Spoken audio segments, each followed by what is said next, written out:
আসসালামু আলাইকুম রহমতুল্লাহ বরকাতুহ। তো বন্ধুরা, আপনারা দেখছেন আজকের এই একটি কুরিয়ার আমার হাতে। এই কুরিয়ারটা হচ্ছে তুর্কি এম্বাসি থেকে পাঠানো হয়েছে। তো আজকের ভিডিওর মূল আকর্ষণ হচ্ছে তুর্কি ভিসা সাকসেস নিয়ে।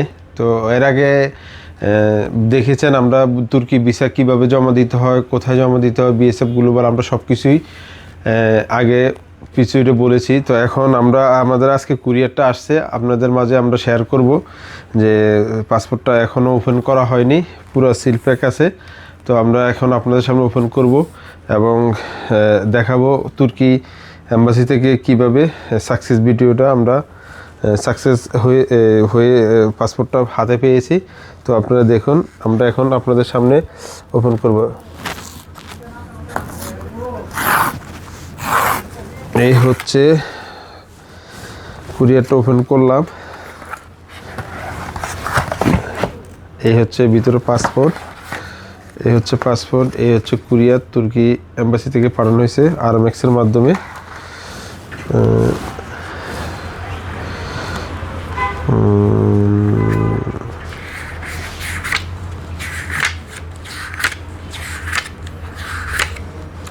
এটা হচ্ছে পুরানো ভিসাটা। এটা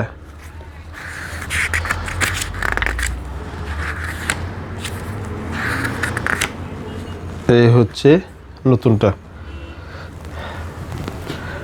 আপনারা দেখতে পারবেন। এই হচ্ছে নতুনটা, আর এটা হচ্ছে নতুন। এটা দিয়েছে 1 বছরের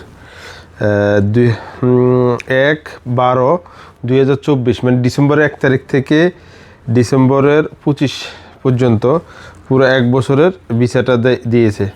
আর আগেরটাও ছিল মাল্টি 1 বছরের। এটা হচ্ছে যে নতুনটা, আর আপনারা দেখছেন এটা হচ্ছে পুরানোটা 1 বছরের। তো আসলে যারা তুর্কির ভিসা করতে চান, ইনশাল্লাহ আমাদের সাথে যোগাযোগ করুন। আমরা স্বল্প খরচে এবং অল্প সময়ের ভিতরে ইনশাল্লাহ আপনাদের ভিসা করে দিতে পারবো। তো সবাই ভালো থাকবেন। আবারও আপনাদেরকে শুভেচ্ছা অভিনন্দন জানিয়ে বিদায় নিচ্ছি আমি রাসেল আহমেদ। ভালো থাকবেন। আল্লাহ হাফেজ। আসসালামু আলাইকুম।